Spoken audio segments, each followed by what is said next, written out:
A very good afternoon, ladies and gentlemen.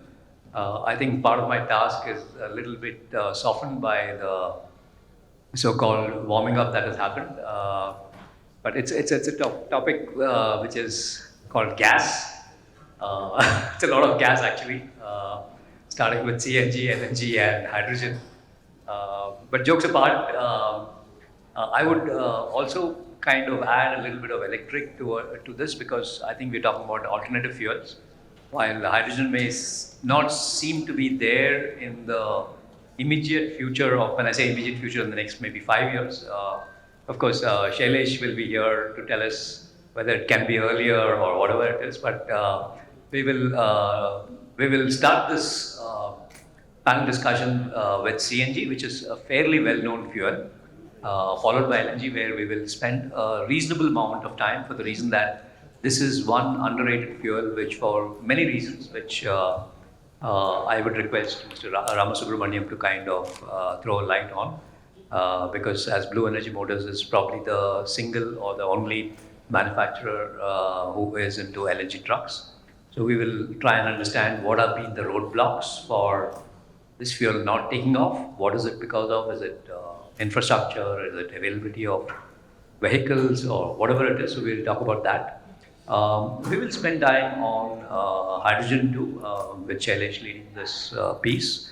And lastly, like I said, that we will talk about electric because when we talk about the future, at least the perspective that I would like to bring in this discussion is for a time span of, let's say, 2 to 5 years to begin with.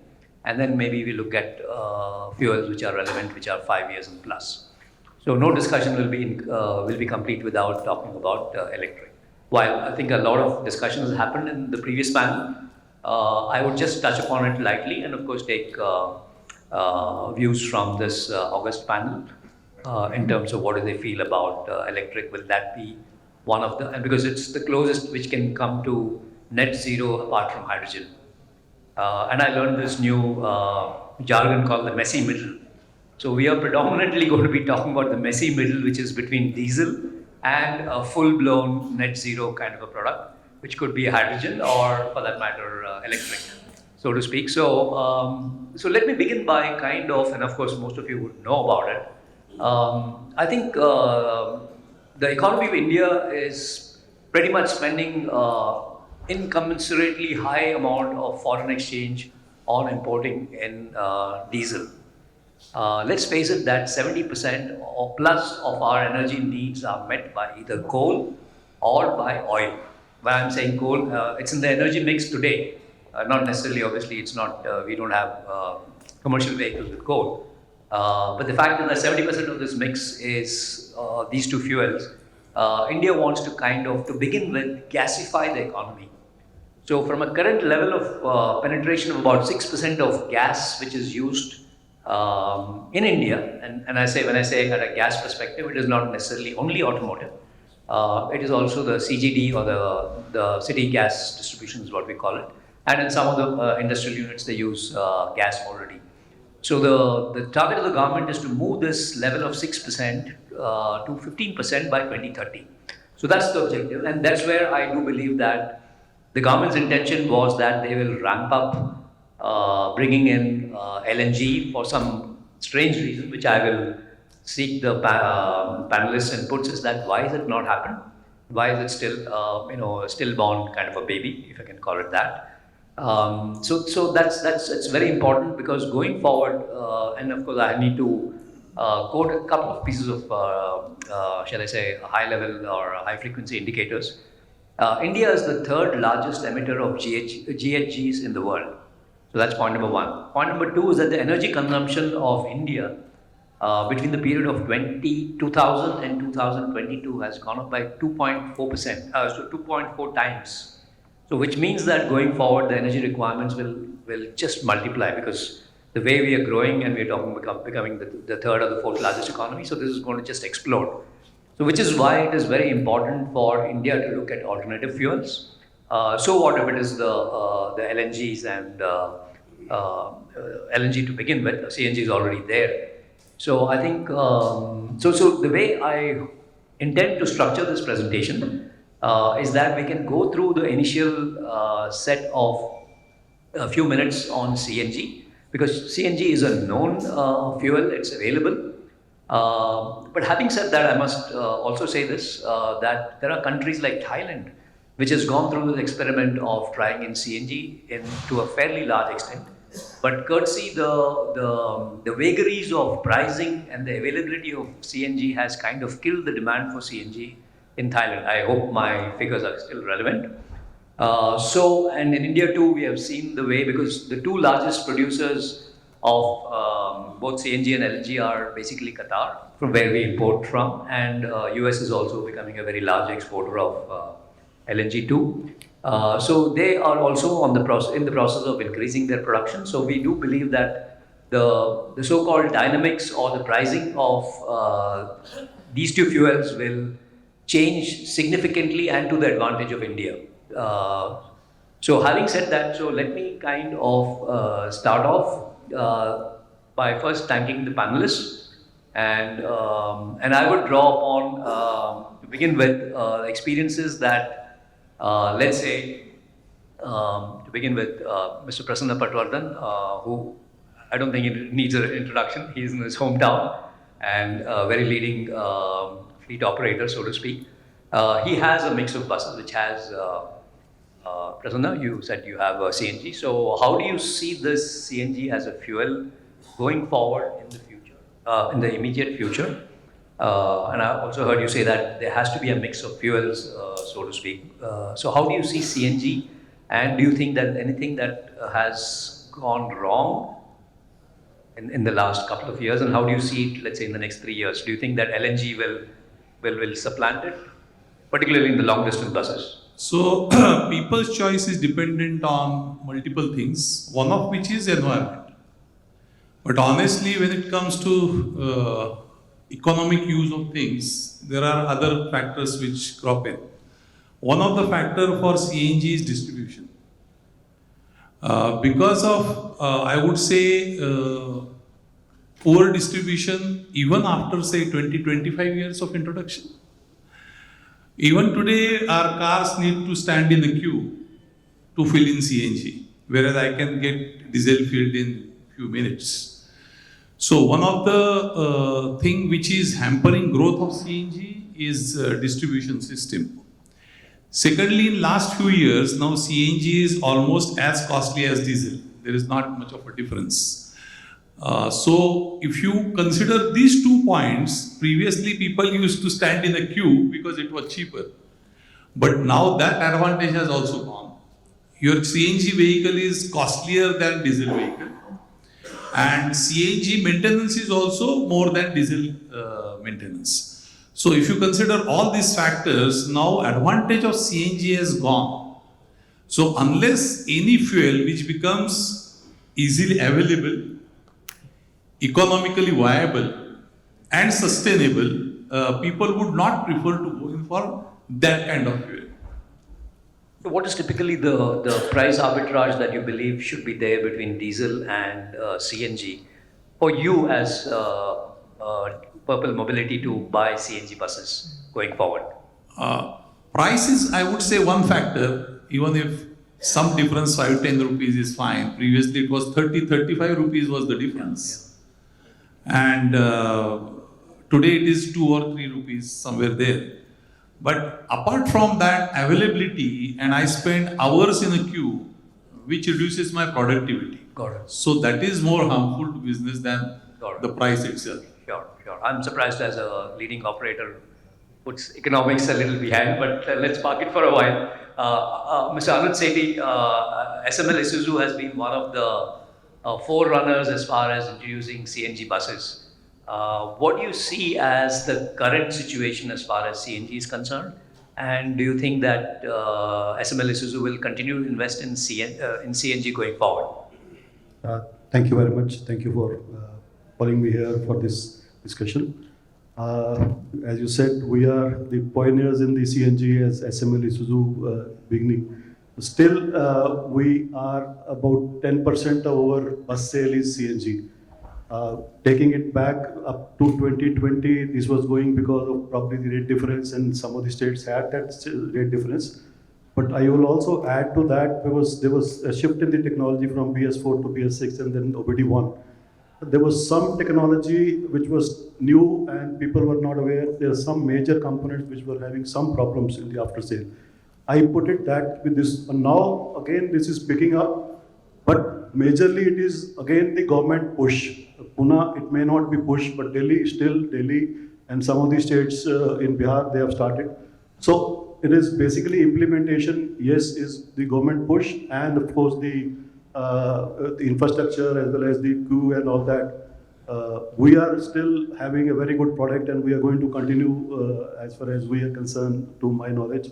We should be continuing with the CNG, and CNG is better than diesel, if not to that level of maybe hydrogen or stuff.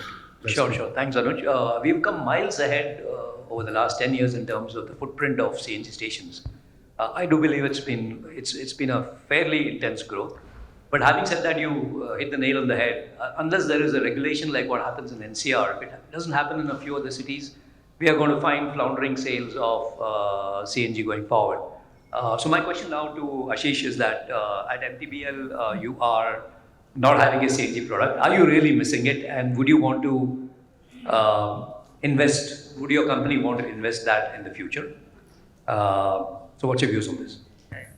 So CNG as an alternate fuel, we can say, is having three perspectives. One is customer perspective, which you have already said, and with respect to regulation, also it is covered that due to stringent norms in certain NCR region or certain state, it will be mandatory. So as a strategic call for the company, even if it is not giving full and good total cost of ownership value to the customer, it will be helpful and it will be required, because overall alternate fuel growth needs to be there for OEMs and all. And one of the major point for constraining CNG will be a kind of low density it has, due to which currently whatever CNG vehicles are available, it is for the short fleet. So intercity applications, it is very well appreciated, but if we want to go for long haul, it will not be possible, and that way we will be dependent on LNG and hydrogen as an alternate fuel. Thanks, Ashish. So here I will bring in Mr. Marathe. Now, how do you look at comparing, let's say, a CNG versus LNG from an emissions perspective? So do you think that the smarter fuel going forward, of course, we can't take away things like LNG is much more suitable, more denser for long trips as compared to intracity requirements of CNG. But just surely from an emission perspective, do you think that LNG makes better sense as compared to CNG? Thank you, moderator sir, and thanks CVF. Between CNG and LNG, in my opinion, LNG is more cleaner fuel from the emissions point of view. Particularly, it's only the kind of storage that happens. One is in liquid form, one is in the gaseous form. But when it goes into the cylinder, it is more or less in the same form. So it doesn't make much sense in terms of the change in the combustion scenario. So both will have a more or less similar things. Right. But from the storage point of view and from the packaging point of view, LNG has got benefits over the CNG, especially for the long haul transportation, truck transportation, where it can be stored in a more compact way compared to CNG. Therefore, overall benefit to the fleet owners will be more with the LNG. If LNG infrastructure grows faster, well, which was expected once upon a time, that LNG will be available all across the Golden Quadrilateral Triangle highways and north, south, east, west, which would help all the long haul trucks to fly from north to south easily, should have happened, and it would have really reduced a lot of carbon footprint, what is happening today. Yeah. So Dr. Tipse, coming to you, while at ARI, I know you don't control the government policy, but as just what Mr. Marathe mentioned, why is it that they mandated in 2020 that we will have, let's say, about 50 LNG stations by end of 2020, and we are, I think at this point in time, correct me if I'm wrong, we are hardly 11 or so. 26? Yeah, which is just a drop in the ocean, and like a chicken and egg, right? So if you don't have stations, customers don't buy, OEMs don't get motivated to make those products. I know that you probably don't drive government policy, but what went wrong in terms of this nice fuel not getting the kind of traction the way it should have? They've not walked the talk. I remember Dharmendra Pradhan going out on a limb and saying that we'll do this. That's never happened. Yeah, so thank you for that question. Maybe first I'll start with that CNG part. So why the cost of CNG has risen is because of geopolitical situation, the Ukraine-Russia war, which drove up LNG prices, and hence the CNG cost is high. So it's a temporary phenomenon. It is going to come down again after this situation normalizes. As regards number of stations being less, answer lies it is not feasible to put a station in a commercial area because the requirements of PESO for this space are very extensive, and people don't find enough spaces in commercial areas where there is high cost of land, and it doesn't justify putting a station and getting the returns. So this is one big problem why number of stations have reduced. Also, there was talk of pipelines. Pipeline infrastructure is being built, but it is slow. It is not getting to that speed. So we have to understand that gradually this change is happening. We would of course would have liked it if it had happened in a faster pace, but notwithstanding that, even now many OEMs, around 40% of their production is on CNG vehicles. So there is increasing demand. So if there was no demand or no requirement, nobody would have gone for CNG. So environmental, definitely it is there. Also the infrastructure needs to be ramped up, but yes. So what went wrong would be the lack of focus. I don't see government focus on natural gas as the same as electric. Everybody starts talking electric, green plates, all the benefits to electric. There was no subsidy for natural gas from day one. And I see all kinds of subsidies for other fuels. So here, that is the principal thing that India should take a stand. This is a fuel which is here. Now, talking about LNG, coming to LNG, LNG is a cleaner form of CNG because the methane content of LNG is higher than CNG. So that is the first thing. It gets purified, also it gets definitely used. It's an excellent fuel for long haul vehicles. But as I said, availability will depend on the infrastructure creation. Infrastructure depends on the ability of the people to set up stations, the regulatory clearance, all that combined. Now, if you see, there is another aspect of CNG, that is bio-CNG. That also is in India. So it is useful for rural application like tractor, genset, so many other applications are there. So there also a lot of activities happening.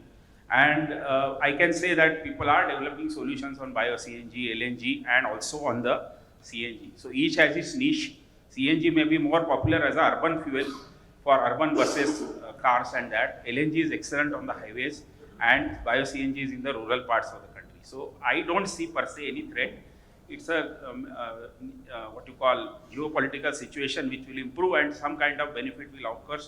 Of course, CNG prices are, there is no subsidy, even diesel now is not subsidized. So this goes ups and down, but definitely there will be some business case, and even now I see people are preferring CNG. Today only I read an article that CNG car sales have exceeded diesel sales. So that is the ground reality. That's amazing to hear. So one final word before we move out of CNG. Anuj, what do you think is the typical point at which, or the price differential at which a customer would move from, let's say, a diesel truck to go in for CNG? What should be the delta between, let's say, diesel and CNG, if he has to go for a CNG? Yeah, I'll tell you one specific use case to clarify when it started picking up the movement from, you can say, from Jalandhar to Delhi. It is about 300 kilometers. So the saving, what used to get from that was the driver per day cost.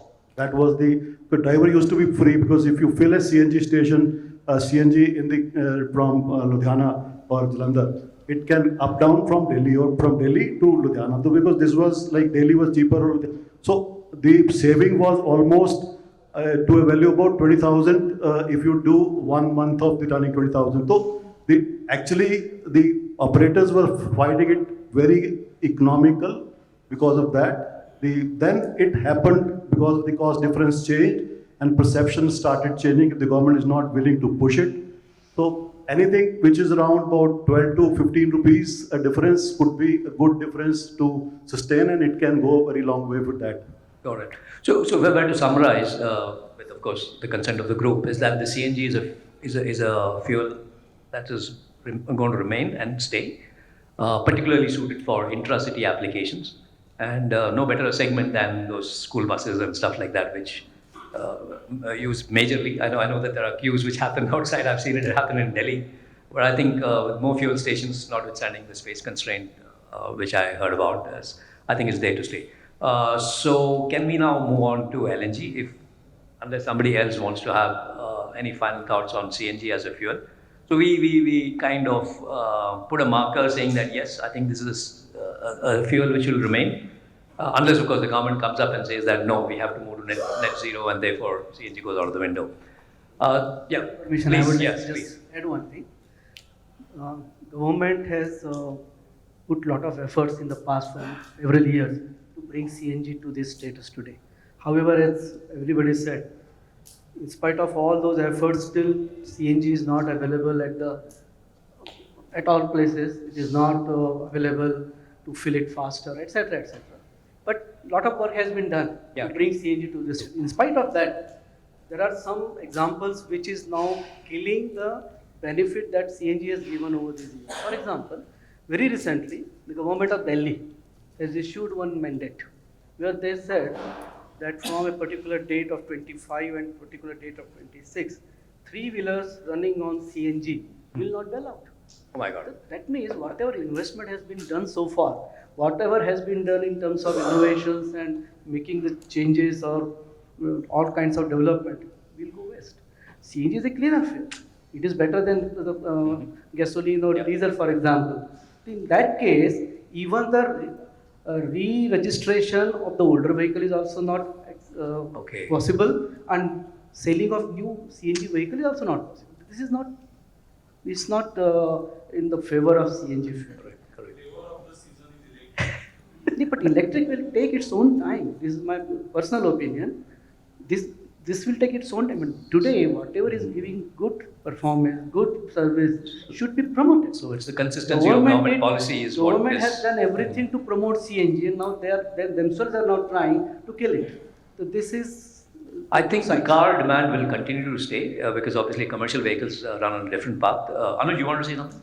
Just wanted to add on the same thing. Delhi government had a very aggressive on the, because the NGT was pushing CNG. Now they are pushing, the Delhi government is pushing, or the NGT is pushing the electric. So that is not good for because stability, people will not take it for any other fuel unless you have a stability, because I see every fuel is going to stay. But you have to have a plan for each fuel, whether you're going for a long haul vehicle, whether you're going for a short haul vehicle. Three-wheelers are actually for the city run. So it could be electrical, already having electric in many of the states. But pushing them out of the circulation is not good for the overall people all over India. So that's the government has to really think on pushing Right, all these right. things. This is very, very important. Yeah, thanks Anuj. So let me move on to LNG, and what more better a person that we have in this room than Dr. Ramasubramaniam. With your permission, can I call you the Bhishma Pitama of LNG in this forum? The other trucks, that's not relevant in the session right now, but so over to you, Dr. Ramasubramanian. I just want you to kind of paint the picture in terms of, because you are the single and the largest single manufacturer as far as LNG trucks are concerned. So how do you see this LNG as a fuel going forward? Do you think it will have a life which will get killed sometime, maybe 10 years down the road when hydrogen and some other fuel comes up? I want your perspective on it. So you have the floor for the next 5-7 minutes. I'm not going to talk. Thanks, Shyam. Shyam and I go back a long time, and I just wanted to start with talk about CNG, which was an enforced fuel, not something which was a draw from the market. This was essentially because of the overwhelming concern that people had about pollution in Delhi. And hence, Buralal, and I have made presentations and representation in front of Buralal committee many times in order to make sure that you get into it and come what may, you do it, and all that kind of stuff. And by and large, the industry was under duress. So, to compare CNG as something which came in as an economic solution is wrong. So, if it worked, very good. If it didn't work, bad. Good luck to you. So that is as far as CNG is concerned, and it was driven by Delhi. This is the reality of CNG. Let's also understand how CNG is formed. Nobody in the world makes CNG. All transportation is LNG. Okay, because you cannot transport gas, density is too low, it can fly out, etc. And liquefied natural gas is the only way to transport gas across the world. So you also, now if you look at India, I think currently it's around 45-46% is imported, and around 50+% is locally made gas. I'm not talking LNG per se, but today I think some level of liquefaction is being tried out, while most of the LNG comes out of import. Okay. Now, if you look at LNG in the liquefied form, it is somewhere between 135 and 160, and depending on the temperature, the density is higher and the pressure is lower. So, the utility of LNG is operating somewhere between 150 and 135 below zero. At that point, the density is roughly about 3 times the density of CNG, and consequently, it has higher utility in a commercial sense. So, like everybody said, LNG is definitely a cleaner fuel. For the simple reason that it's very difficult to pollute cryogenic gas at minus 135, while there are many ways you can pollute CNG. And diesel, of course, is the most abused fuel in India because people are very familiar with what to do with it. Now, the talk about why LNG, I think the economic benefits are quite well established in the sense per kilogram of LNG is cheaper than per liter of diesel. By a significant amount to start with. When we started our project, it was significant. Now it is somewhere in the 10 to 15% range. Okay, but it's still significant. Now the second thing is LNG affords itself to certain design parameters, which I don't want to elaborate too much on. I'm still in commerce on the subject, but it gives you better mileage. And let's say if you leave me alone, I can get you per kg 40% to 50% better than diesel. So in a commercial sense, 30% better than diesel is something given if your designs are fairly okay. But not everything is good about LNG. One of the problems of handling LNG is that it is neither a liquid nor a gas. It is actually vapor. Because at 135 to 120 degrees, there is a significant portion of the liquid which is in vapor form. Now, when you know vapor is a mix of saturated gas and liquid. So, consequently, you also would know that it is a mix of several gases, which is methane at its primary level, close to somewhere between 87 and 93%. There are no standards, so you can sell what you want. And the second is the rest P2, C2, C3, C4, which is ethane, butane, propane, etc. And then there are trace gases, sulfur dioxide, and fortunately no oxygen. The problem with a gas of this kind of combination is when it evaporates, it fractionates. The lighter fractions go away. So consequently, the gas becomes heavier as you start using it. Now this for the engine designer is a challenge. I do not want to give you the solution, but suffice it to say that we have cracked that problem. And consequently, we have a significant performance advantage. Although we buy the engines from Italy, that development was done jointly with us, and this is quite unique. And we are getting a significant amount of fuel saving because of this, what I would call as computerized control of fuel injection and fuel burning. And as you realize, fuel burning is ultimately what generates heat, and hence it generates power. Now, if you look at the overall thermal characteristic of LNG versus diesel, LNG in an operating sensor, the engine level is a little higher in temperature at normal conditions. But if you look at overall, when the diesel is running at 200 to 220 bar peak pressure, the diesel is a little hotter.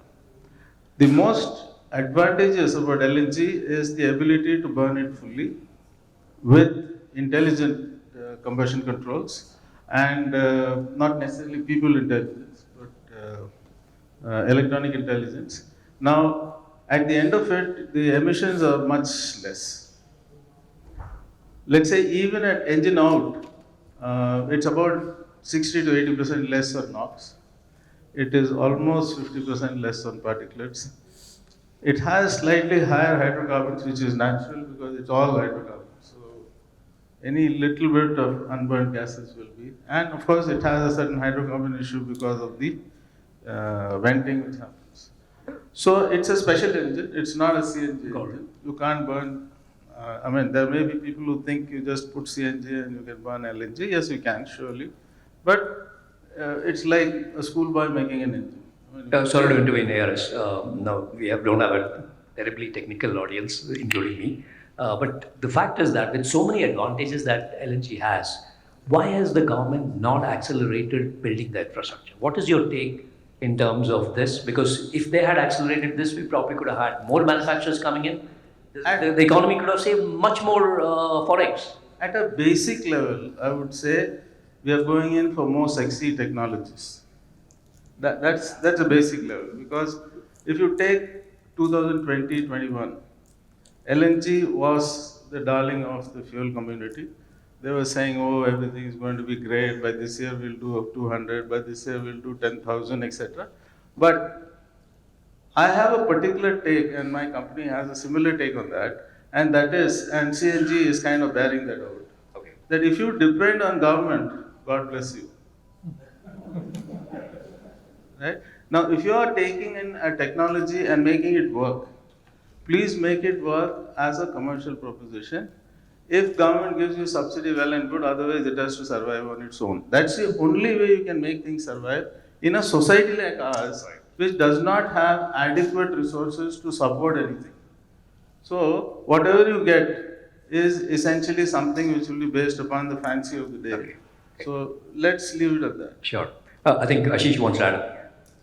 You very well said that infrastructure and all those dependency on government will not be there. But as a mouth off from customer, they will be always worried about maintenance, which can come up anytime, and will be reluctant if their fleet is going very well in diesel or CNG to move from these fuels to alternate fuels. I'll address that. Okay. Please understand, there is a responsibility as a manufacturer. Right? I cannot sell trucks in hope. So I can sell trucks only in assurance.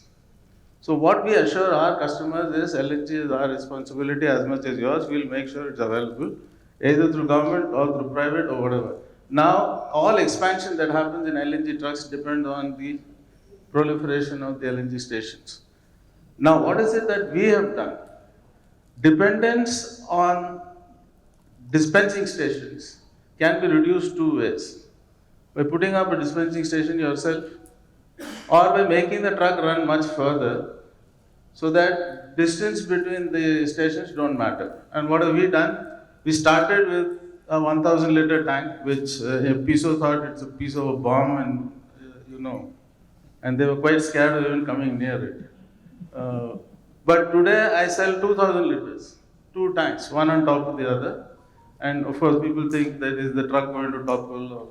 Of course, there is enough technology understanding that these things don't happen. But when you put 2,000 liters, I am guaranteeing 2,500 kilometers. Now, why 2,500 kilometers? I have a truck which goes from Hyderabad to Farrukhabad and back. It is 2,300 kilometers. So there is a station at Hyderabad or at Nagpur, and I fill it there and it goes and comes back and there is no problem. So, understanding trucks is not just a matter of technology, it is a matter of end use. And if I am going to be dependent, as I said, God bless you again. The only other thing I would say, you talked about maintenance and difficulty like that. Let me assure you The degree of difficulty of maintaining an LNG truck, as a technologist, I believe is a little less than diesel. But for the common man, it may be as bad as diesel. That's about all. And only thing is, don't try to pilfer LNG. You might end up with cold burns. You know, you may not have much of a hand left because that's the nature of the animal. This is notwithstanding the need to change spark plugs every 40,000 kilometers. See, as I said, once again, the spark plug change, I think in CNG used to be somewhere around 10, 20,000, stuff like that. Now in LNG, we have brought it up to very close to 50,000. Okay. Now, obviously, you must understand that there is no product which is fully mature when you, even from an engineering standpoint, fully mature when you introduce. Right. Somebody asked me, now that you've designed this product, you know everything about it. I said, like hell, I don't know how it's going to run. Because the only guy who knows what all is wrong is me. So, it is the customer who gives us the right feedback and understanding. And we work on the engineering of it in order to enhance the extension of life. So, whether it is oil change, it's fuel consumption, it is retention of vacuum in the tank, or change of spark plug. I mean, it's a challenge, and well, that makes for good life, I guess. Thanks, Yaresh. You mentioned about customer. Ranjit, if I heard you say right around lunchtime that evolving or building, co-creating the product with the customer is a very important part that you personally had a hand with, and also in selling an LNG truck. Of course, to begin with, to that customer, you started with diesel, but you also sold an LNG truck. Did I hear that right? Yeah, absolutely. Yeah, go good ahead. afternoon. So finally, I got my chance. Thank you. Thank you, CVF. Patience is the name of the game. Shailesh, I know that you're... Okay, so I think we as a company, I represent Volvo Trucks. We believe in customer value. The customer is going to shift only if there is a customer value. It's not because of, as others were saying, regulation will take it to a certain extent, but if it has to sustain, it has to be customer value. I think we have done this before, I think, with respect to, our trucks are very expensive, but when somebody buys a truck, he sticks onto it. I think I was talking to another colleague of mine who said that customer bought the first truck and he never bought any other truck. And he was asking me, did you ask them not to buy? I said, no, the customer decided not to buy. So that's the strength of a value proposition that you build in. Now coming back to this example that you're talking about, I think Delhivery is a customer. I think they started about 2019, 6 years down the lane, they have about 700 trucks. A truck which is 3 times more expensive than any other truck in the market. Then the question is, why does he run it? I think he's able to build a model. I think that's where it comes to. You build a model which can only sustain that way. I think today the average running is about 24,000 kilometers in a month. Trucks have cracked more than 3 lakh kilometers in a year. So they have built a model. They've built a model which is that kind of efficiency. Then you cannot replace it with a truck which is less efficient. I'm not saying the other truck is bad. But the point is that efficiency level, not every truck is able to reach. And that's the delivery model. Now coming back to LNG, I think Shyam, we've sold about 60 trucks today in the country. So what made him shift from, let's say, a diesel where you're getting this kind of performance? I'll come to that. I think we as a company, Volvo Trucks and Delivery believes LNG is the future. Okay, so this is what we believe. Because globally, we believe that newer technologies, everything will come, but there will be a space for LNG throughout the game. So why do we believe so? LNG, if you look at Europe, just from an example perspective, Europe is on bio-LNG, and which is considered to be one of the cleanest fuel in the world. Okay, it's even considered to be more cleaner than even EVs, just from a well-to-wheel perspective.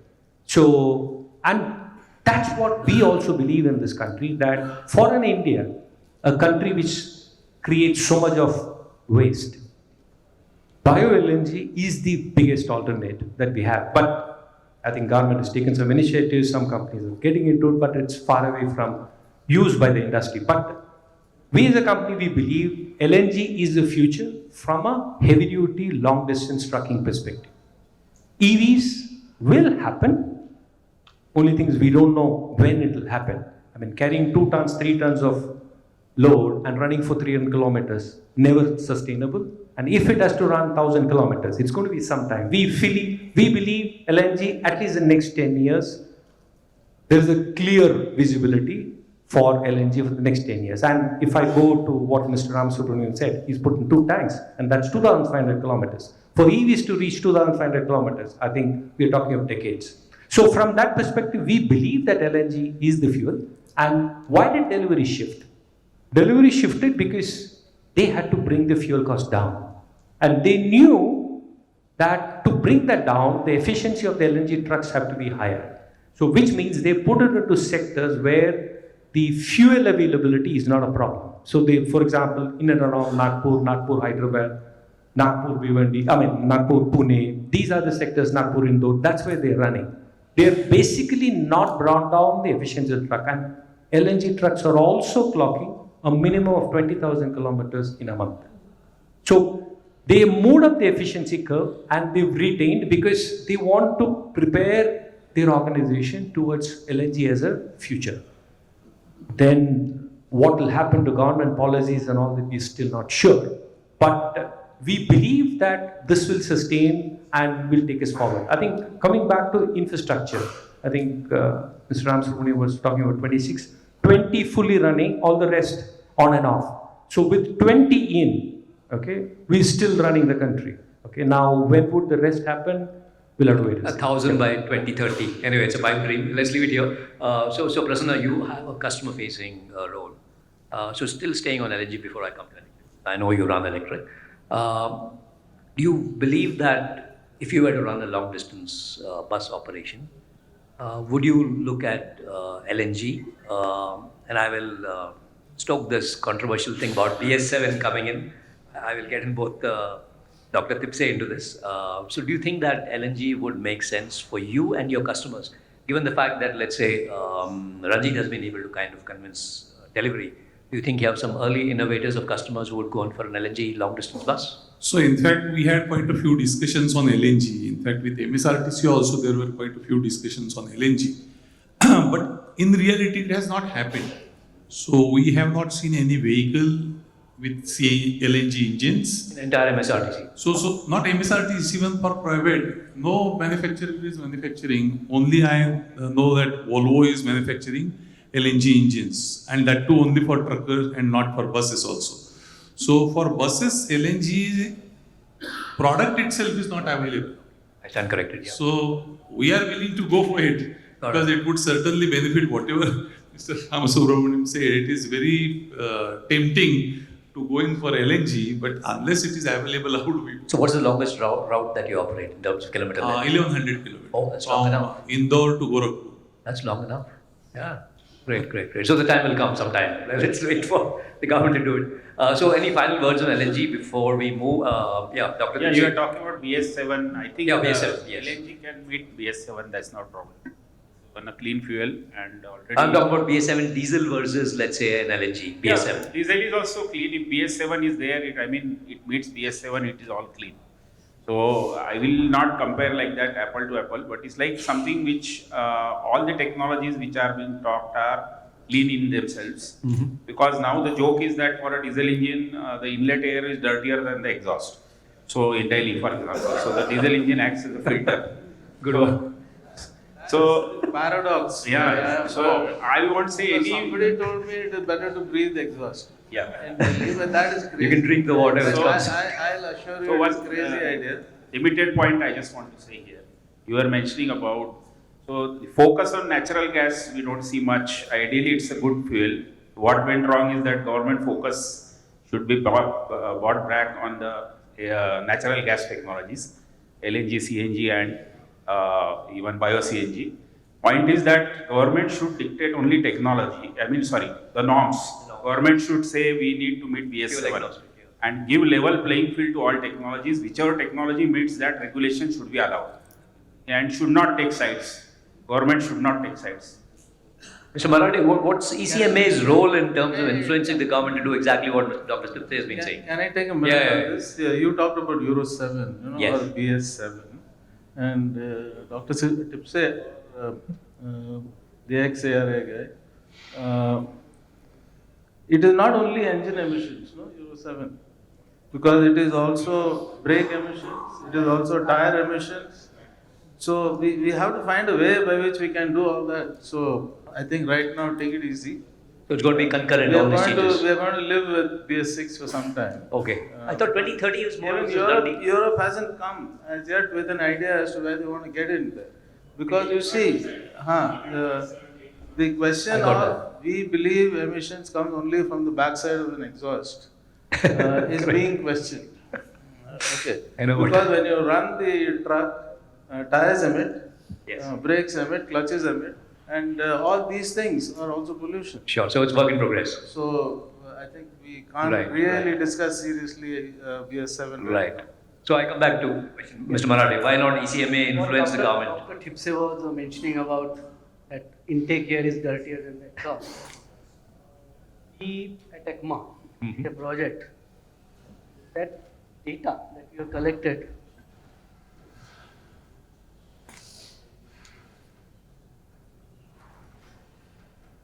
and data that is collected on that BS6 vehicle Okay. is fitted with a meter has given the same experience. Same. And we have made it point tell about it that how the intake air particle number and exhaust particle mass and particle number. Or And it is positive.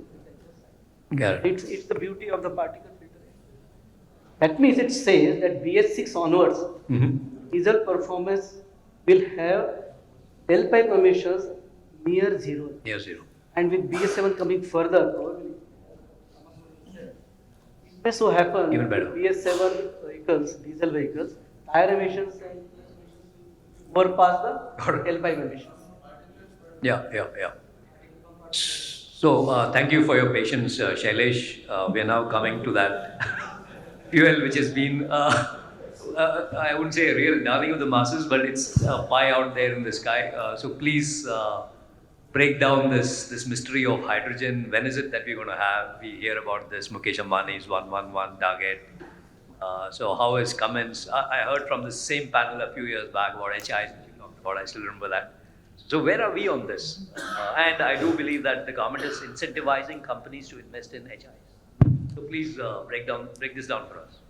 Yeah, good afternoon all, and thank you for that question. So, I'll maybe step back a little and try to sensitize what problem we are trying to address with the alternate fuels, and what challenges we have, and I'll come to the hydrogen question. So, decarbonization is not easy, and with the expectation of commercial vehicle customer to be a TCO neutral or TCO positive, it certainly poses a big challenge to the OEM as well as the entire ecosystem.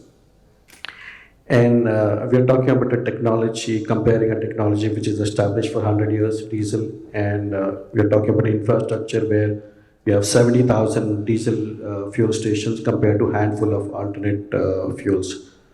So the focus is how do we declutter the entire ecosystem to find the use cases which we heard successfully from Mr. ARS on how we are trying to mitigate the uncertainties of the route by looking at the dedicated routes, how we are looking at removing the uncertainties of customer utilization by looking at operators like delivery where he has dedicated routes and he has not to worry about infrastructure throughout the country. And similar use cases have been established, and that's been the focus on how do you establish alternate fuels.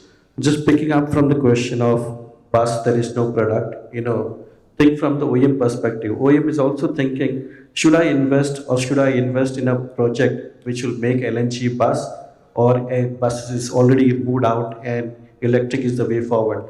So when an OEM is also investing, he's investing almost 500 crores for a new engine platform.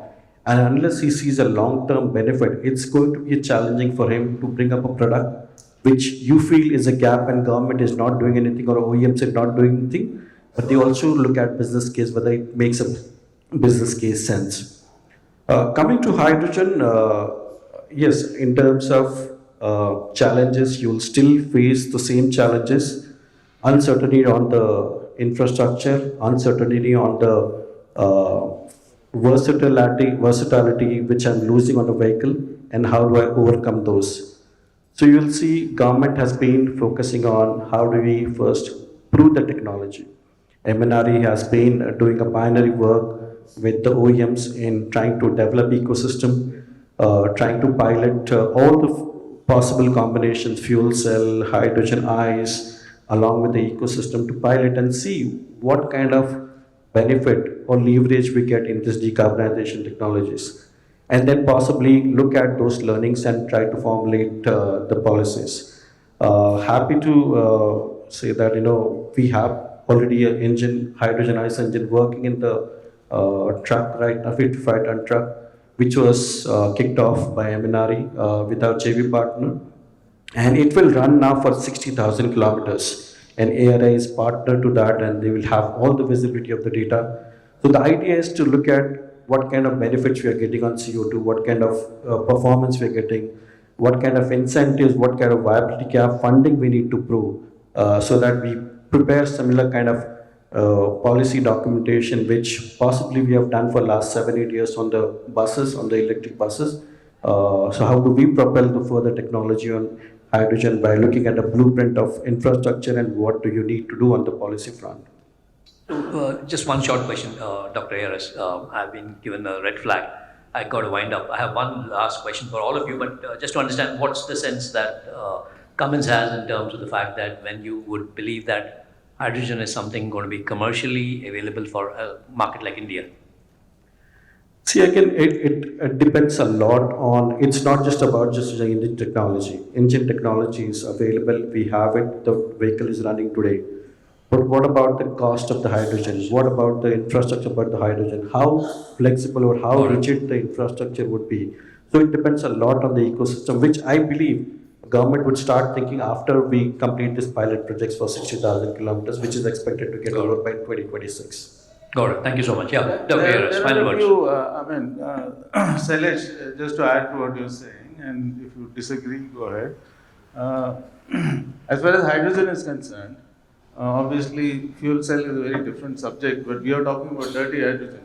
I call it dirty hydrogen because it is less than 90% pure. Now, the advantage of this is, of course, it's a clean fuel. The disadvantage is almost the same as CNG. The CNG disadvantage is I can get a range of 200 kilometers because it's such low density, and even at 250 bar, its density is 0.13 as opposed to, let's say, a liquefied natural gas is around 0.4. So that's a huge difference. Now, when you talk about hydrogen, if you want commercially usable hydrogen, it has to be at 700 bar. Okay. Now, that is like having BrahMos in the truck, not as a joke, but I don't think we are allowed to do that in India today. It's, I think, limited to 300 bar, 350 bar. Okay. Now, so which essentially means you're going to operate at half the density or less than half the density that the world is used to.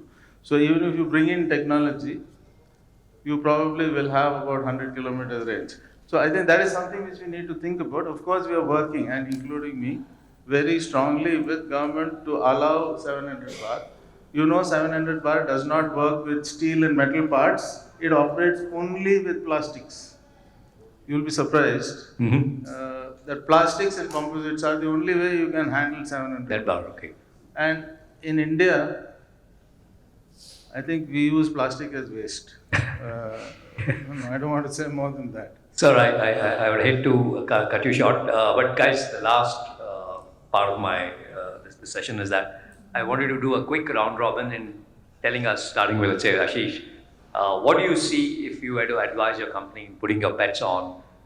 Which fuel would you want to put your bets on in the next 2 to 5 years, and what is it beyond of, let's say, 5 years ahead? I just want two clear fuels, no rambling, no nothing. So for first 2 to 5 years, if we see overall perspective, LNG can be a best fuel, considering customer, OEM as well as government, but it needs to have joint partnership. They should launch a pilot project which OEM will support for any issues in the vehicle, whereas government infrastructure will be there. It can be a long haul corridor from Mumbai to Delhi, and customer will get benefited in terms of return on investment. So, Mr. President. I think what will make economical sense, we'll use that fuel. We are in a comfort zone that way. I actually pity OEMs because they are in dilemma whether to go in for LNG production or CNG production or electric or Euro 7. So that way, I think all kind of fuels will survive. Electric is, see, in Rajasthan, even if there is no electricity, they can produce it by solar and they can use it. So electric is most convenient for smaller vehicles. For bigger vehicles, it depends on charging infrastructure and other areas, availability of high capacity electric connections. So, depending on availability of right kind of fuel for right kind of purpose, long distance, short distance, school buses, low kilometer, high kilometer. So, depending on that, we will have to choose our product. And that way, we are free to choose, fortunately. So, that's why I said we are in, compared to all other panelists, we are in comfortable zone. So no one size fits all. So here is one word. I'll keep it very short. Yes, please. Because you've been threatening me since No, I don't have a gun, unfortunately. No, I have to let you into a secret of what happened at lunchtime. Hey, we're just kidding each other, don't worry. We go a long way, as I told you, except I do most of the pulling. Now, there are two fuels.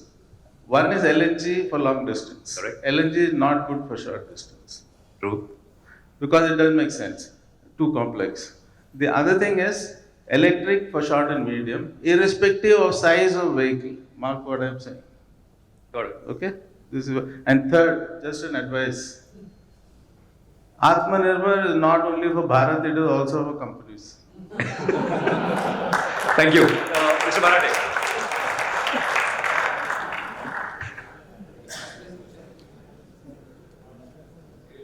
Take mine.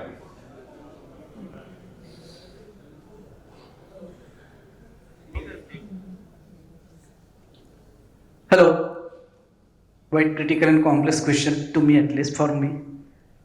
For me, 2 to 5 years for commercial transportation, it will be, it has to be promoted for LNG and also to be promoted for HVO in Indian conditions, HVO. And for 5 years ahead, hydrogen has to be added with proper infrastructure development. And for all these 2 years, 5 years, 10 years from now, BS6 plus, BS7 plus diesel will still continue to be the primary source for commercial vehicle prime mover plant. Electric is not in my dictionary. Electric will be there when fuel cell will come, hydrogen based fuel cell using renewable sources for electric generation, but not battery electric. It will be fuel cell battery hybrid. Yeah, so for me, LNG and hydrogen, these are the two fuels. Just one quick comment on the electrics. I think we should now worry about the rare earth magnet squeeze put by China. So that is something which we have to worry on electric. Definitely, I don't recommend electric for heavy duty. Light duty is all right. And one small comment in a lighter vein, like Mr. Prasanna said that we are comfortable as far as an OEMs are in trouble. We are also comfortable being a certification agency. Everybody has to come to us for certification, whatever fuel you have.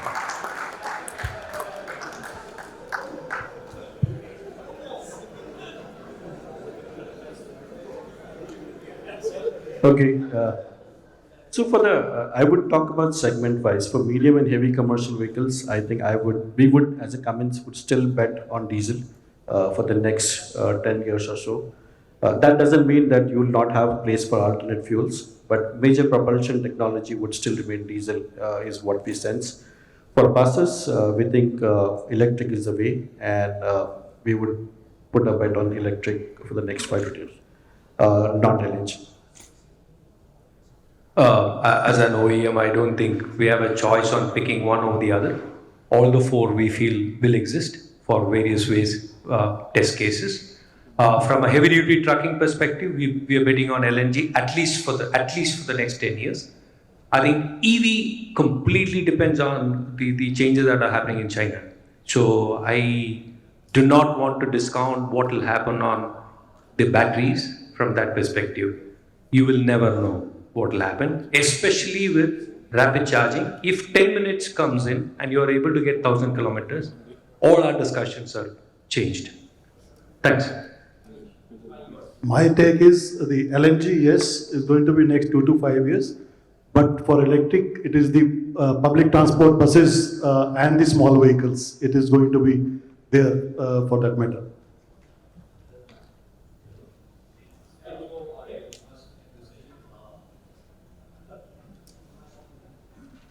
I must.